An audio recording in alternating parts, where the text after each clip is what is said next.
Hi everybody, I'm Skip Elsheimer. Welcome to the AV Geeks Lunchtime streaming show, where we watch old 16mm films and then shake our heads about the insensitivities of the people portrayed in them. That last film, Fish and Totem, was a visit to kind of the northern reaches of our continent, and white hunters do what they do, which is try to kill things or take things that they think look pretty or interesting. That's kind of what this is. So I apologize if that kind of soured the beginning of the show in some way. So we watched, like I said, 16mm films. Let's watch an educational film about Northwestern States. Enjoy.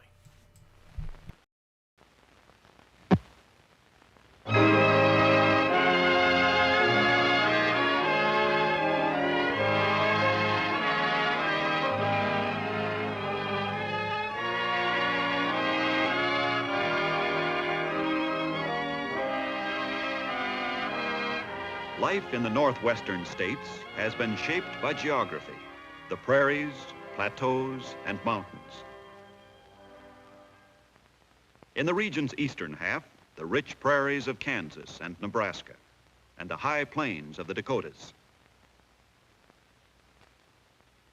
Further west and higher, the wide open spaces of Montana, Wyoming, and Colorado. And through Idaho and Utah, in the region's western half, the great Rocky Mountain Range. Of the 6 regions into which we may divide the United States, the Northwest is largest. It covers 1/3 of the nation's total area. The Missouri River is the largest of the 7 drainage areas in this region. Rainfall has always been a major concern. Half the Northwest receives less than 16 inches of rain annually. The plant and animal life is just as varied as the geography. On the plains, grama and buffalo grass, cottonwood trees and prairie dogs. Then on the higher plateaus, sagebrush, and in the mountains, black bears, other large game animals, and a seemingly endless expanse of pine forests.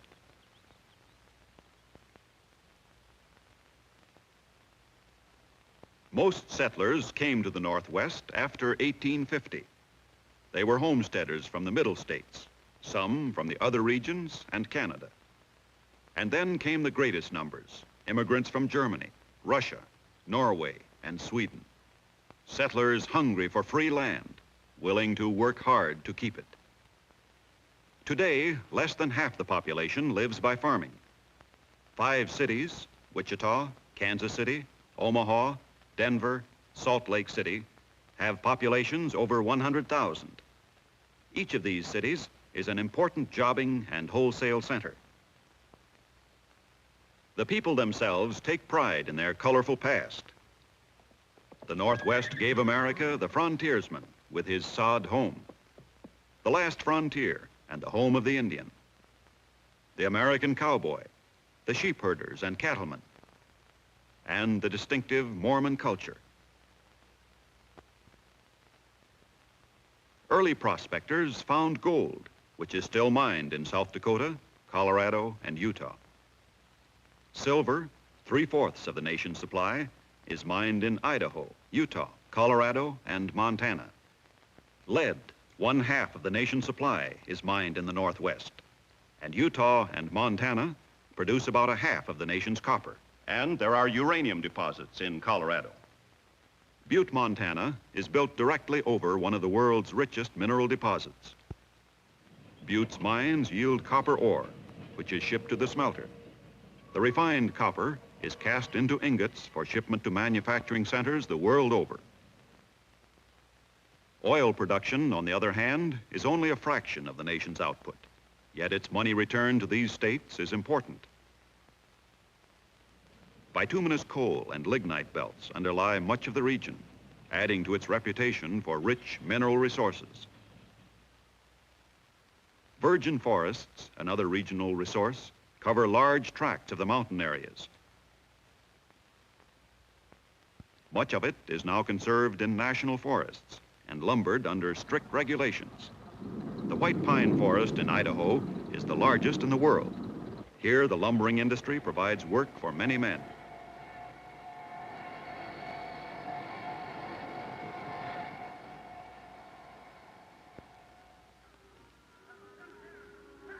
But the soil is the Northwest's most valuable resource. The soil was first exploited by the range cattle industry. Even today, the farms and ranches of this region supply nearly a third of our beef cattle. Some of the cattle are shipped to packing centers within the region, but a great number go to cities of the Middle States, particularly Chicago, St. Paul, and St. Louis.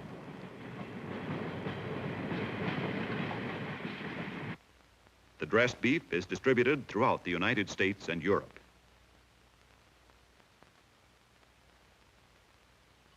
The Northwest raises a third of the nation's sheep and lambs.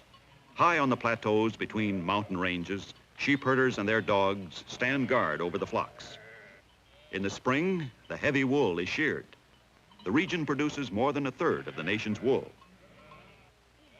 And lambs by the thousands are shipped from here to packing centers. Wheat is the most important cash crop. A third of the nation's winter wheat is grown in the area around Kansas. More than 3/4 of the spring wheat is supplied by the area centered in North Dakota. Today, much of our wheat is raised on large farms. Almost every stage of its production is done by power machines, plowing, seeding, and harvesting. The wheat is hauled by truck to grain elevators for storage. From here, much is shipped by rail to the flour mills, sometimes within the region. But the bulk goes by rail to Minneapolis or by boat to Buffalo to be processed and made into flour. Flour that will be distributed to all regions of the United States and Europe. Part of the nation's great corn belt extends over into the northwestern states of Nebraska, South Dakota, and Kansas. Much of this corn is harvested green for cattle fodder. Some is cut and blown into silos as winter feed for cattle. Indeed, the silos dotting the open landscapes are among the most distinctive features of the northwestern region. The Northwest is also the source of other important grain crops.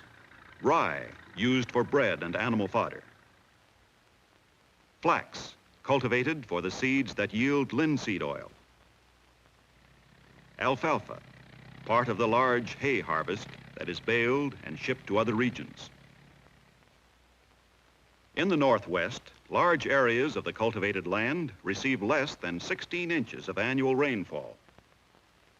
This means that much of the agriculture has to be done by dry farming, which permits the soil to lie fallow at intervals.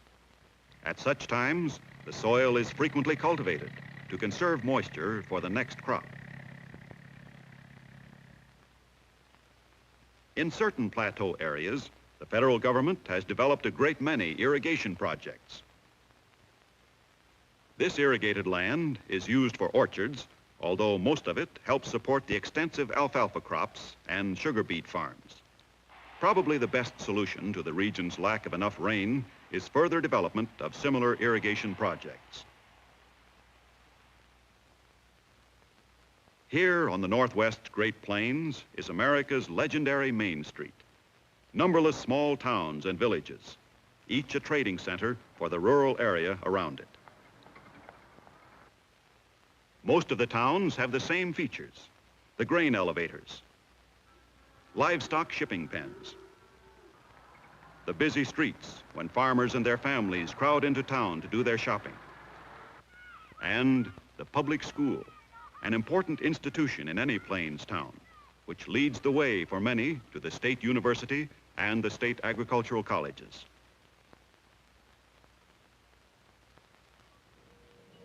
The Northwest must import all kinds of manufactured goods from other regions: farm machinery, tools, ready-made clothing, together with nearly all fruits and vegetables. The Northwest gives to the nation and the world a vast surplus of food products: beef cattle, sheep, grains such as wheat, rye, and barley. And to millions of tourists each year, the Northwest is the land of fabulous attractions: Glacier Park, Yellowstone Park,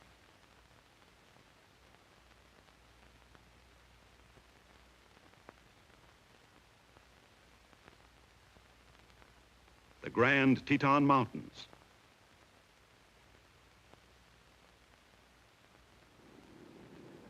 snow-fed mountain streams,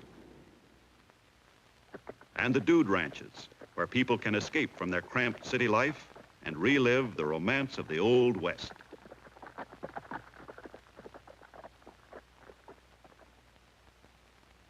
The Northwestern States, the land of our last frontier, and the breadbasket of the nation.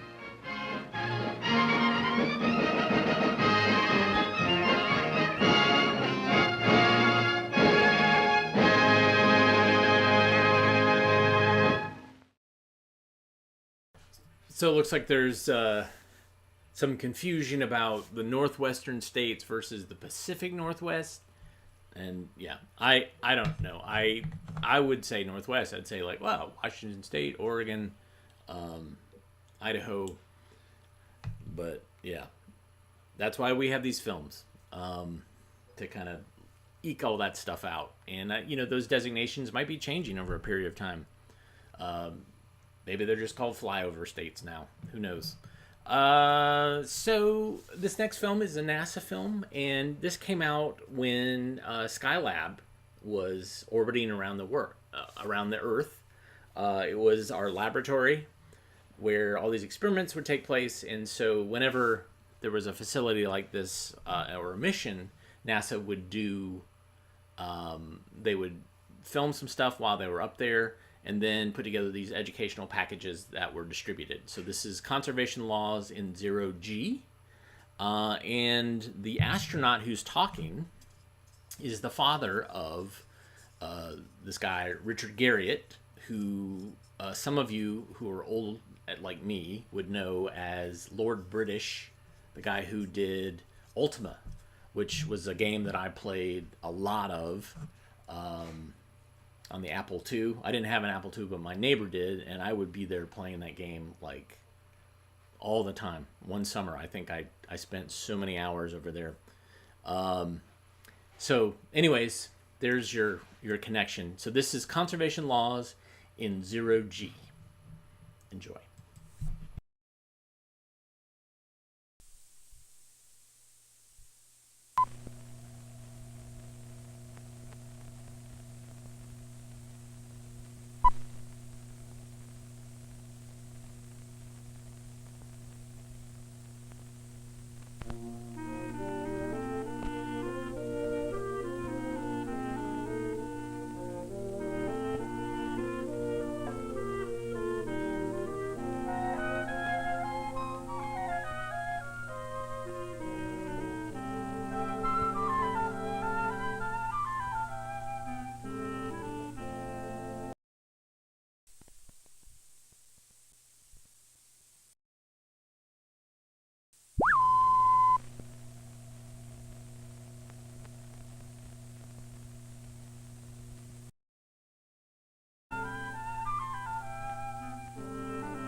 Hello, I'm Owen Garriott, the scientist pilot on the second manned Skylab flight.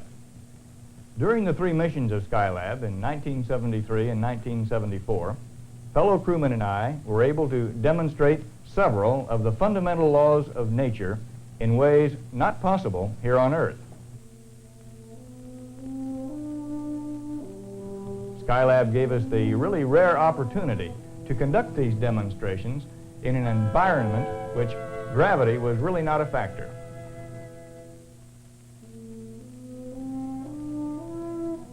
Ed Gibson spins faster with arms in, just as an ice skater does.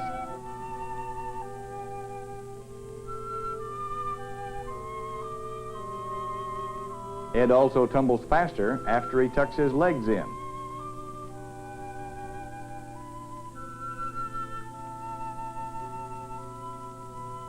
These changes in angular velocity are illustrations of the law of conservation of angular momentum. A rotating body's angular momentum is a product of its inertia and its angular velocity. And that's what I've got shown for you on this particular line here. L, the angular momentum, is equal to the product of inertia and its angular velocity. The moment of inertia is a measure of a body's resistance to rotation, just as mass is a measure of a body's resistance to linear acceleration. The moment of inertia about an axis of rotation depends on the body's mass and on the distance of that mass from the axis of rotation. When the body's mass is located near the hub of a wheel, we can see that it is relatively easy to set the wheel in rotation. Therefore, its moment of inertia, or resistance to rotation, is relatively small. However, when the mass is located further away from the hub, it is more difficult to rotate the wheel. We may say that its moment of inertia has been increased.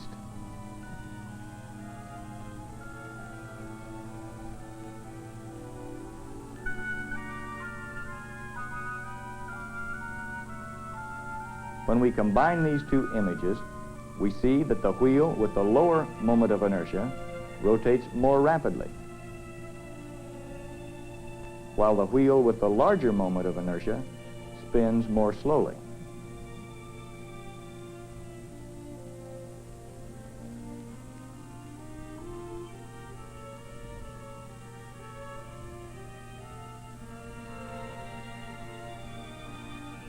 In simple cases, conservation of angular momentum means that the product of moment of inertia and speed of rotation remains a constant. When the skater pulls in her arms, her moment of inertia decreases because some of her mass gets closer to her rotation axis. Her angular velocity must then increase in order to keep her angular momentum the same.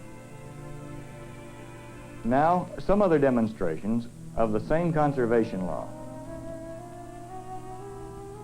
The same action in slow motion.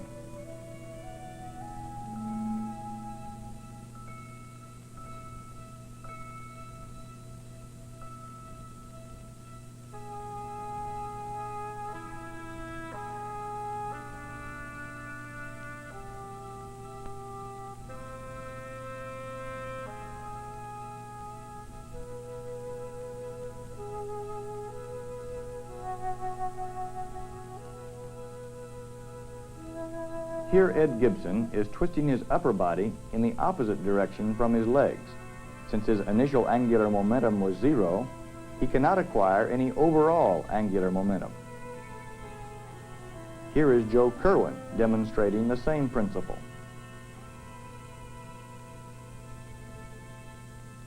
An interesting example of a body with zero angular momentum here on Earth can be provided by an ordinary house cat. Did you ever wonder why a cat dropped with zero angular momentum can always land on its feet, even when it's dropped with its back facing toward the ground? Well, that's what we're going to show you now. This is our own cat, Calico, belongs to my daughter, and what we're going to do is to drop her upside down to begin with, allow her to land on her feet, and then play it back for you in slow motion so that you can see exactly how Calico performs this feat.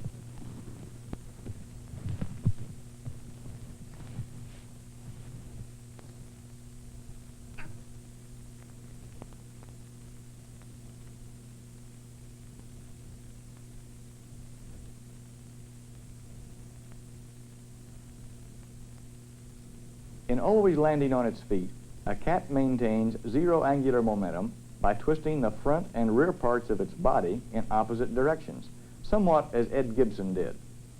Actually, the movements appear more complicated, involving rotations about several axes.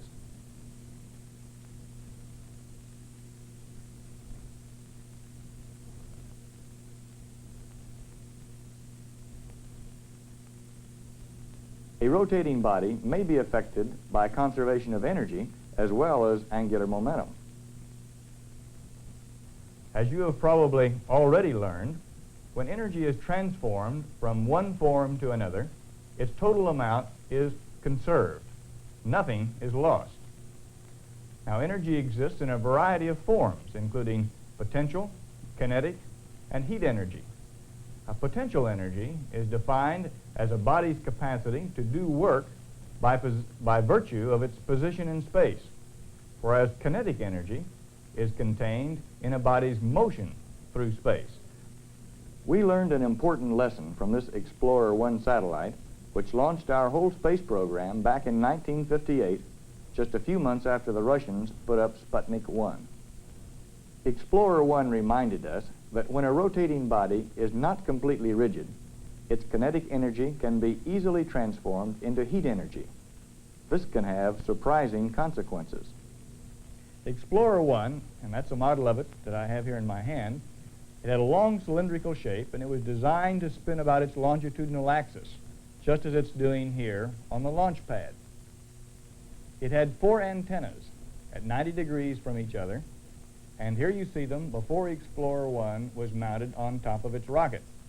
Once in orbit, the antennas were designed to deploy like this.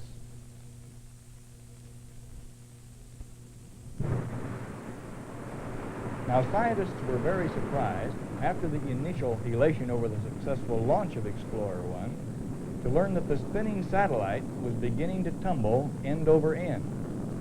At first, the scientists were at a loss to explain this unexpected phenomenon. But after a week or so, they had solved the mystery. Now, they found that the reason that this had happened was that energy was being transformed into heat energy by the flexing of these antennas that were located around the midsection of the satellite. The heat energy that had been generated gradually lessened the angular velocity, although still, we must remember, the total angular momentum had to be conserved. Now, this required that the satellite change its spin direction so that instead of spinning about this longitudinal axis, it had to be spinning or rotating about an axis which had a larger moment of inertia. And that, in effect, was what Explorer 1 had begun to do. Now let's look at another demonstration of that same phenomenon, using this time a drink dispenser from Skylab. Now, for this demonstration, I partially filled a dispenser with an orange drink so as to allow for a little turbulence to occur when it was rotated.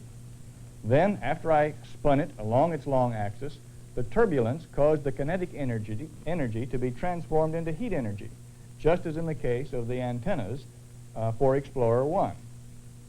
Now then, let's observe the videotaped results of the Skylab demonstration. Now, we know that the minimum inertia axis of a long cylinder like this is along the axis of the cylinder. And the maximum inertia axes are either of the orthogonal axes. And it was found that if a body is spun about its minimum inertia axis, it will not stay spinning in that direction. If there's any energy loss mechanism available at all, it'll gradually lose a little bit of its energy and not only slow down its spin rate, but also begin to tumble until it finally stabilizes, spinning or tumbling about one of its maximum inertia axes. And that's the first thing that I'd like to demonstrate here. And this is much like our Explorer satellite looked some 15 years ago now. It may take me a couple of times to get it spinning just right. Then I'll want to get it spinning. There's a pretty good one. And I'll blow on it just to keep it in the field of view here. Very gently. And now it's just about stopped.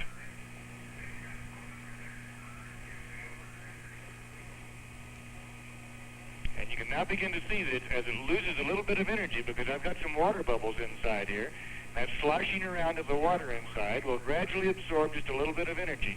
And you can see now how this drinking device is beginning to tumble just a little bit. It's beginning to precess. and spin not about its longitudinal axis where we started, but instead about an axis just slightly off to one side.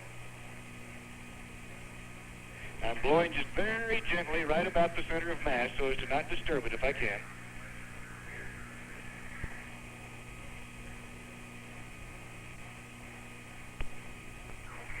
And now it's just about to do that. We'll give it a few more minutes here. I've done such a good job of spinning it precisely that it's going to take quite a while for the energy to be absorbed. Just a very gentle breath is all that's required to keep it floating and stable. But now you see it's almost converted to a tumble. Very little spinning, almost none of it about its longitudinal axis, or the minimum inertia axis that I was describing a minute ago.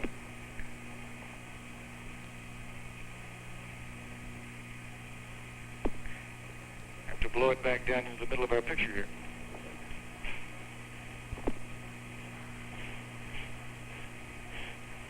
Okay, perhaps that's enough. Now you can see that all of the energy that it had in excess available has been lost. Water rushing around on the inside, and it has slowed its tumble down so that the momentum has remained the same. Now, if you'd calculate the amount of momentum that it had in it to begin with and the amount that it has now, the angular momentum should be the same. But the energy has been reduced until it is just sufficient to give it this angular momentum.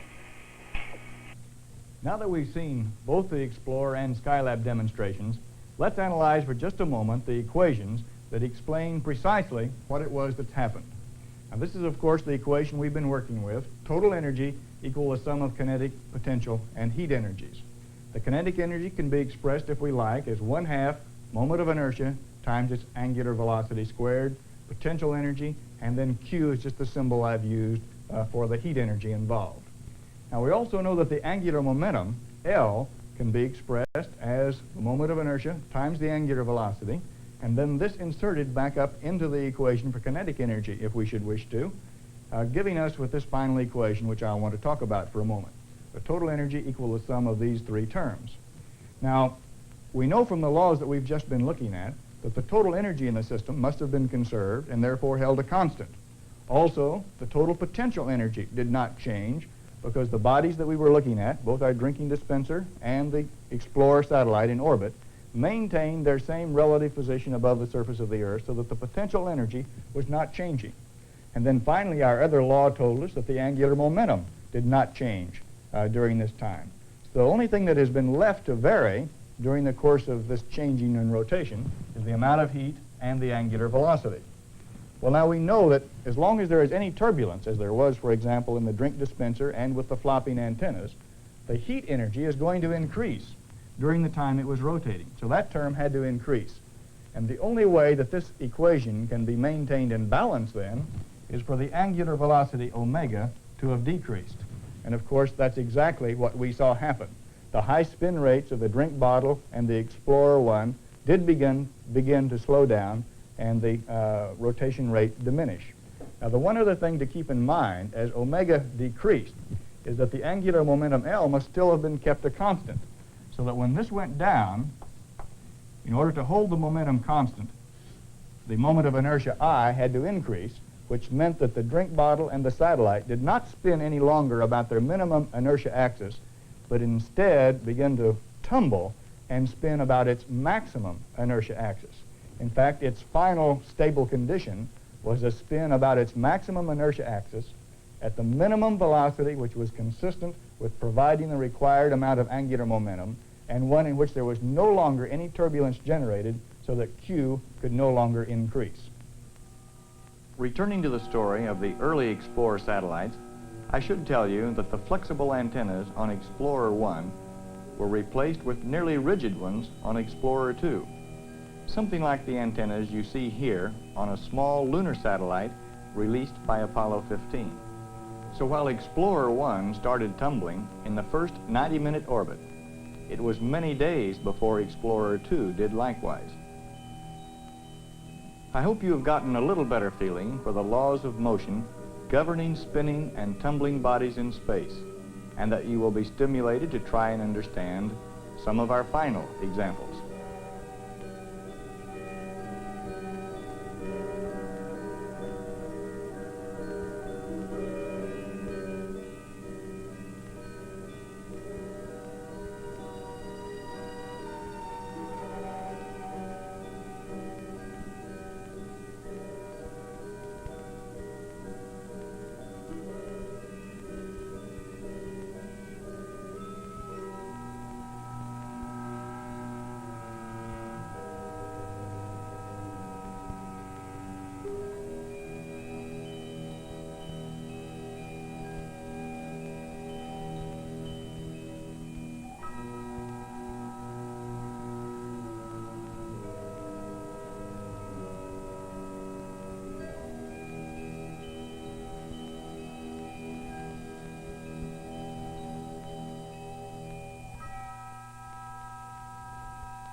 could watch Skylab footage all day. It's just amazing.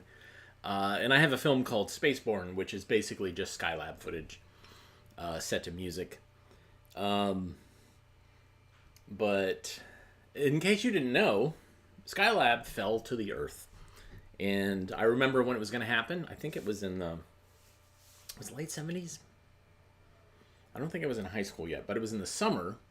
And I was like half hoping that it would land near my house. We had this giant kind of dirt field area that there was nothing there. And I was like, man, it would be so great if it fell there. But I think it fell in Australia. But yeah, it basically, the orbit degraded, and then it eventually got sucked in by the gravity and got all burnt up, and some debris ended up. Nobody was hurt. No animals were hurt, I don't think. But, okay, so behind me, I have a film scanner, and I gotta say, I'm surprised, I'm excited, because I was looking for something else over the weekend, and I found more films from the Unicorn Tale series, of which Magnificent Major is part of that series. And so these are these kind of interesting musical films made in the late 70s in the New York area by one of the guys who helped create Chippendales and who was murdered. There's I think it's on Hulu. There's a mini-series about it. I watched only one episode, which talks about his educational film stuff for like a second. But I could not finish it because it was so horrible. Like, I watch a lot of documentaries because I have a lot of stock footage in it. And I was like, I can't watch the rest of this because it is like the worst. Because it kept recapping and then it kept using the same footage. They were very lazy in how they used their footage, all that stuff. So, anyways, this is the Maltese Unicorn. And I'm hoping there's going to be some music in it. And I'm hoping that we're going to find something that... Because we've watched two other ones. I think Happy Birthday Big Apple was one. And Alex and the Doo-Wop Lamp. So I'm hoping that this is going to escalate and be as good as Magnificent Major's music, because I think Magnificent Major has two like kick butt songs. All right, so here's the Maltese Unicorn. Enjoy.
No, it's not what you think.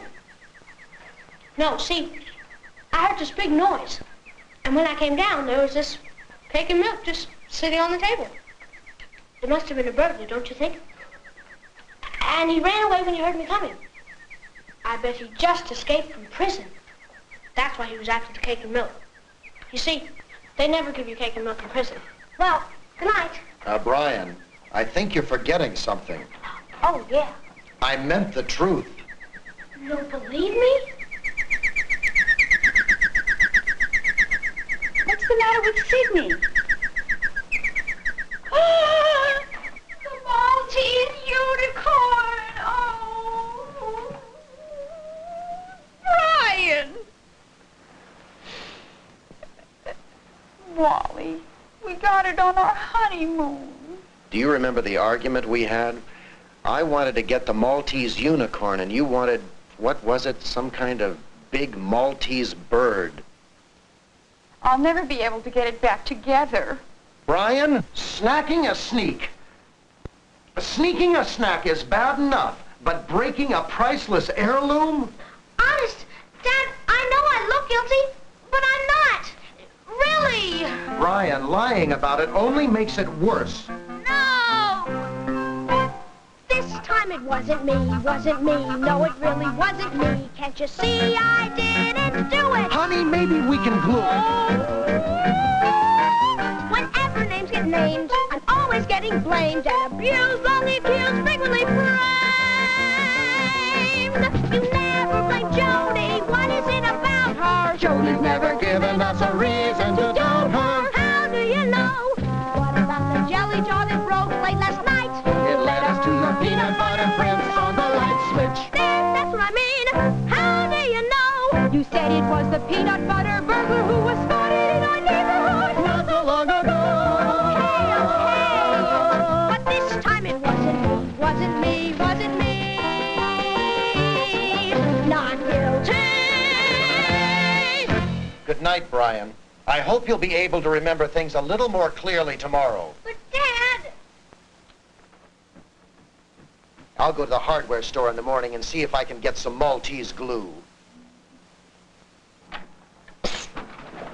What are you doing up? See, I had this dream that Mom and Dad were yelling at you, and I had to wake up so I could hear the words better. Well, it's all over now, so you can go back to sleep. Only if you promise to call me if they start again. I promise. How do I know you're telling the truth? Jody!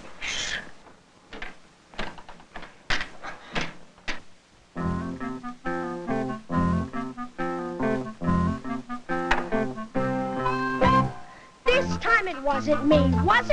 No, it really wasn't me. How can we think you are blameless when your record has been shameless?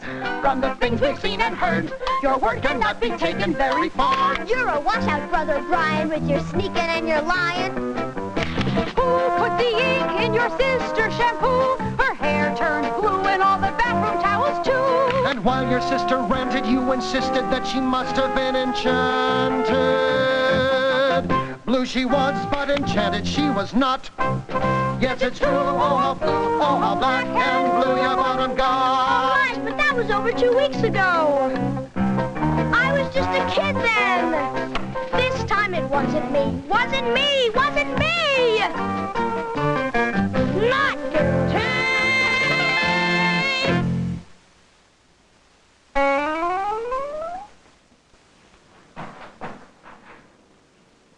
Good morning.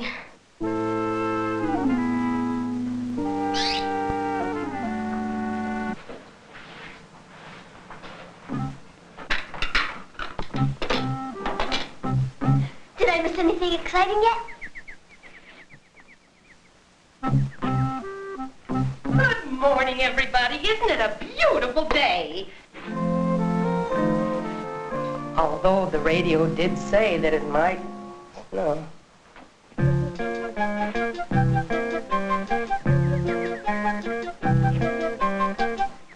Brian, can I borrow your football helmet later? Not today. Tomorrow's the big game. I don't think you'll be playing in the game tomorrow. Dad, please. I was lying about the cake and the burglar. But I didn't break the unicorn. Honest. Maybe you'll feel like telling the truth after you wash the dishes. Dad! Nana, what am I gonna do? The dishes. But I'm innocent. The very same thing happened once to Charlie Chan. He was trapped on a ship in the Mediterranean, and he had to rescue the Princess Selma and all her fabulous jewels before the ship sank. But what does that have to do with my problem? Well, they're both mysteries. Charlie Chan, that's who I need. A great private detective. He can prove I'm innocent, and Mom and Dad will trust me again. Detectives. Detectives.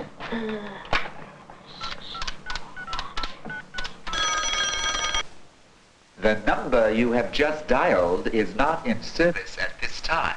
If you are looking for a private detective, try Holmes McCuffin. The number is... Do you have a pencil? Got one. The number is 555-3399. Thank you. This is a recording.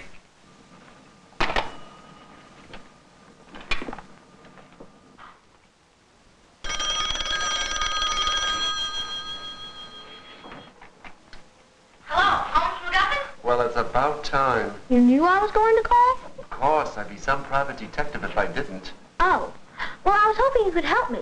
Well, I'm right in the middle of a very delicate case. Oh. But your problem touches my heart. I haven't even told you what it is yet. It doesn't matter. I'll take it. Come by my office this afternoon.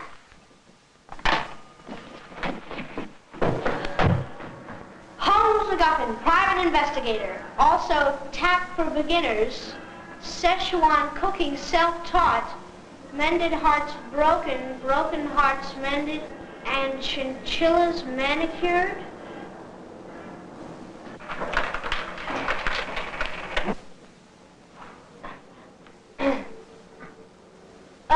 Excuse me. You can put the pizza on the table right over there and thank you. No, I'm not the delivery boy. Wait a minute. You're not the delivery boy. No, I just told you. You couldn't be the delivery boy. The delivery boy always wears squeaky shoes. No, I'm not the delivery boy. You could be a new delivery boy. Or the old delivery boy with new shoes. No, Mr. McGuffin, we talked on the phone before and you told me to come by this afternoon. Oh, yes, please forgive me. I've had so much on my mind. Now I remember. Did you bring the chinchilla with you? Chinchilla? Oh! Tap finals. No. You see, Mr. McGuffin, I called you. You were here to take a class in my modern soap sculpture. Yes. Good heavens, I'm all out of modern soap. No, Mr. McGuffin, I'm looking for a private detective. What a coincidence. I'm a private detective. Did you know that? Of course. I called you to tell you. Oh, tell me everything. My name is Brian Watson. Watson? Did you say Watson? Uh-huh. Watson? Oh, how can you be so calm, my boy? Don't you know what this means? Every so often in this fall down and stay there world, things start to happen that can make you say, hey there world. Shoes start to match up and marbles get found. Tortoises catch up and beggars get crowned. And sometimes when you tumble you land, feet on the ground, make a wish, count to 10, things get providential when Holmes and Watson meet again. Holmes and Watson? What's so special about being Holmes and Watson? Sherlock Holmes and Dr. Watson, they're only two of the greatest detectives ever. They were? What channel were they on? What channel? The English Channel. Do you want to come to my house and look for clues and suspects? Oh, no, first We should go right to the scene of the crime. But my house is the scene of the crime. We'll go there too. But don't worry, we can't miss. We're Holmes and Watson. When it came to sewing up a mystery, Holmes and Watson led the big parade. Where were you when I needed you, when I had a case to crack? Take my hand and this way, Watson, glad to have you back. We'll peruse the clues, the best to use, and have this caper tied up. With a wink and a blink, we'll find the link and both land sunny side side up. Make a wish, come what may, there'll be history made today. Holmes and Watson are on their way. Oh boy, unlucky. Mr. Holmes says not to worry, and it seems to trust me. Must see someone I never knew was inside of me. We'll be great detectives, solving every kind of mystery. Mom and Dad will know that I'm innocent. We'll be heroes when we're done, and those bad guys on the run. What fun!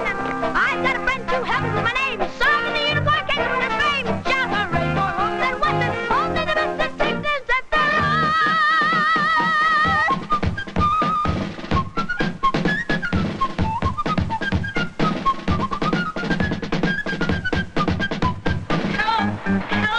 I've lost my little frou-frou. A missing little frou-frou. That could be trouble, Watson. I've lost my little doggy. You look Oh, for clues. please. I'll go round up some likely suspects.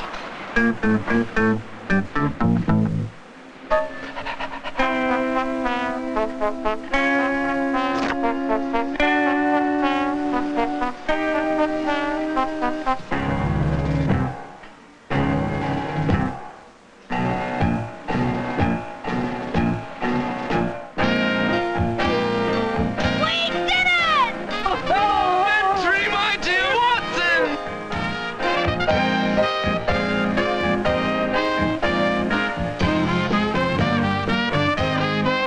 Oh boy, I'm lucky. Mr. Holmes says not to worry, and it seems to trust me. Must be someone I never knew inside of me.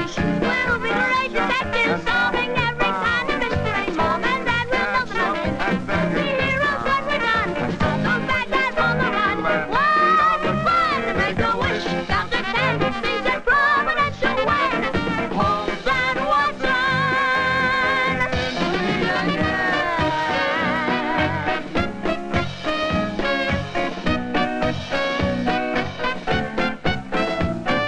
Holmes and Watson! Holmes and Watson. Holmes and Watson.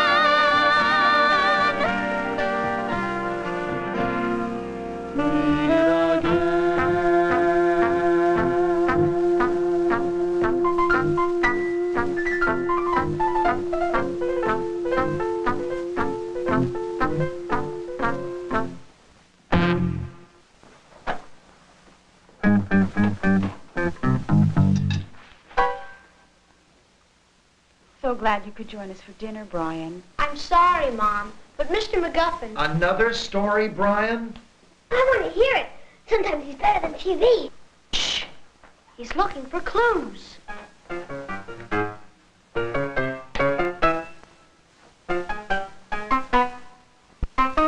Is it important? I'll say I haven't eaten all day.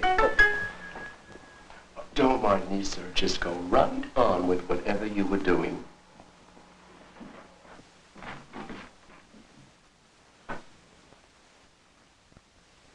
Brian! Who is he and why did he do that? He's Holmes, Dad, and I'm Watson. What he means, Mr. Watson. That's Dr. Watson. Really? Oh, even better. Interesting print. A lot like Al Capone's. Brian, who is he? Haven't you ever heard of Holmes McGuffin? Holmes McGuffin. Wasn't that a luxury car in the 30s? No, he's a famous private detective. But why didn't you just tell us you were a private detective? Then it wouldn't be private.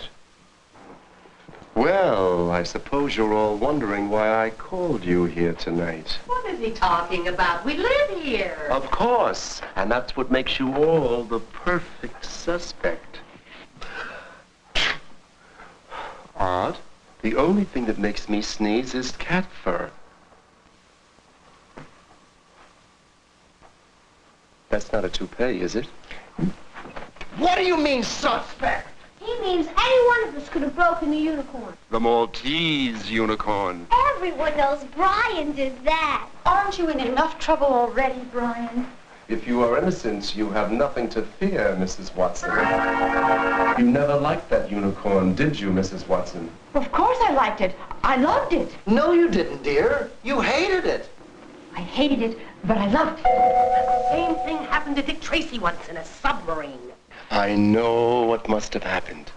I see it all now. It's 2 o'clock in the morning. Everybody's asleep, but you, Mrs. Watson, you weren't asleep. You hope if you smash the unicorn, you'll be able to get the falcon. You see it. You sneak up behind it. And then...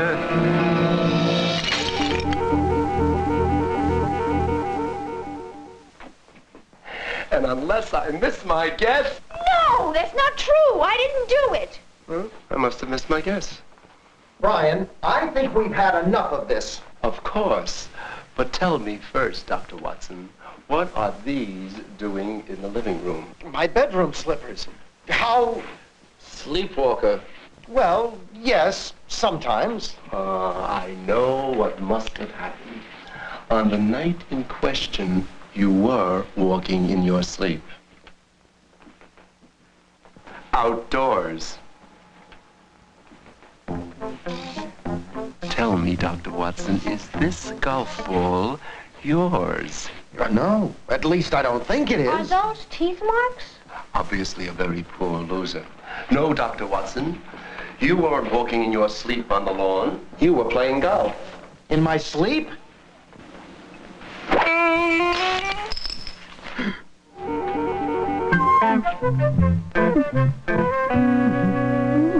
But I don't play golf. If you were sleeping, you wouldn't know that. It was you, if I'm not mistaken. No, it wasn't. I must be mistaken. Oh!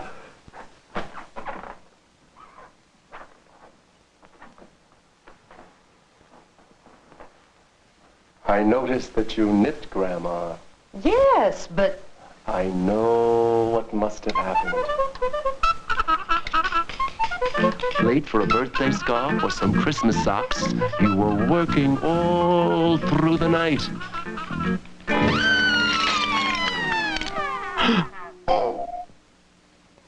No, it's not true. Too bad. It sounded so good, too. Might this be yours? Yes, but I'm starting to be a drum majorette when I grow up. I think I know what happened.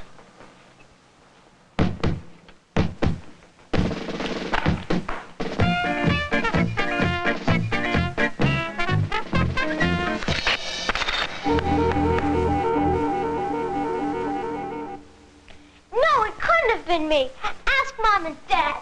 I never do anything wrong.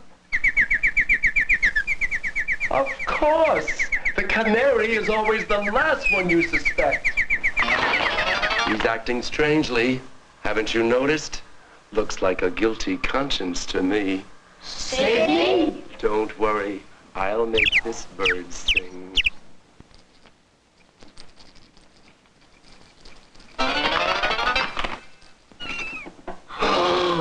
Good heavens, it's the Hound of the Baskervilles. No, it's Butler! Butler? Oh, my cat Butler! He ran away in 1947. I thought he'd never come back. Oh, well, then he must have. The other night. I should have known. The butler did it. And he must have drank my milk the other night. I should have known he'd come back. This is his favorite toy. I'm afraid we owe you an apology, Brian. We really misjudged you. I don't believe it. There must be something you could yell at him for. Can you forgive us? It's my fault, Dad. If I hadn't lied all the time, you would have believed me. You must feel awful. No, it's funny. I feel good.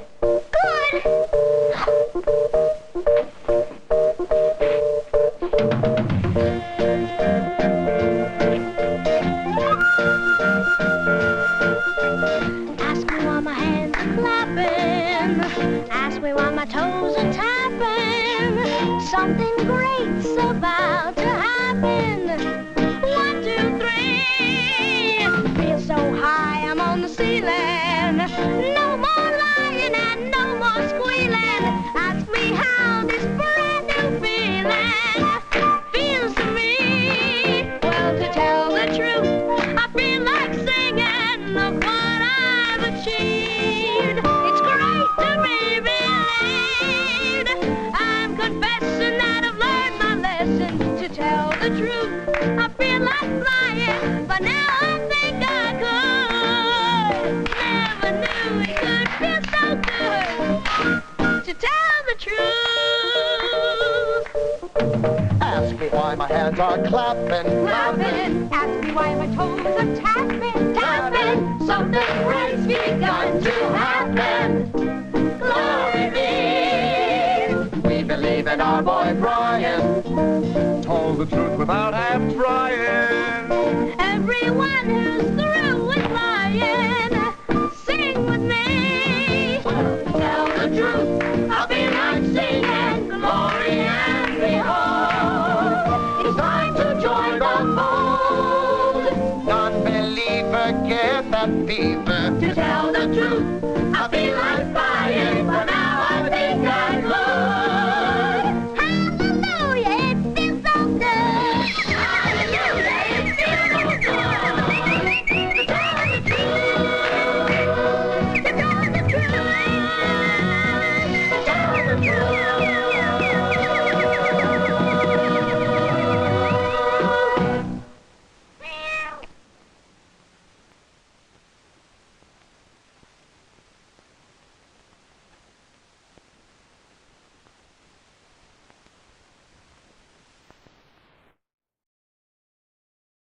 So, I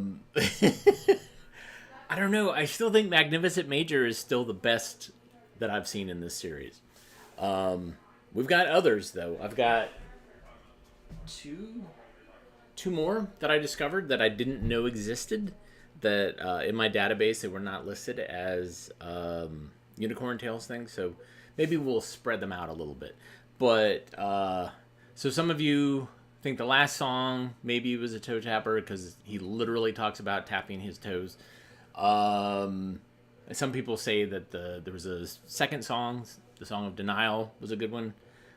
These would be candidates for 2024, as we are in the midst of 2023's toe tapping tournament. If you have not voted yet, please vote.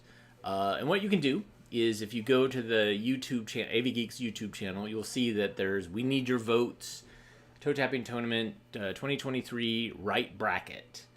We need your votes, and the deadline is Wednesday for that. And I could play these for you, but we've run out of time, and also they're so catchy that they are stuck in my head. And I was hoping that there would be a song today that would push it out, but it didn't work. Anyways, thank you so much for tuning in today. Very much appreciate your time, your eyeballs, your ears, your comments, and you can hit the like button. Even if you've done it before in the past, please do it again. You can also help us by telling other people about what we do by hitting the super thanks button, giving us some cash, so we can buy things like white cores to put films on. You can also support us by going to ko-fi.com/avgeeks, where we buy coffee, or go to patreon.com/avgeeks. That's a way to support us financially as well. Or you can just go watch other videos on our YouTube channel. That's a great way. There's ads on there, and we get a little bit of money, a little bit of change, some pennies. But that all adds up, and that's ways to support us. But thanks again so much again for tuning in. As always, please rewind, love each other, and we'll see you tomorrow on Tuesday. Everybody take care. It's always good to see you. Bye-bye.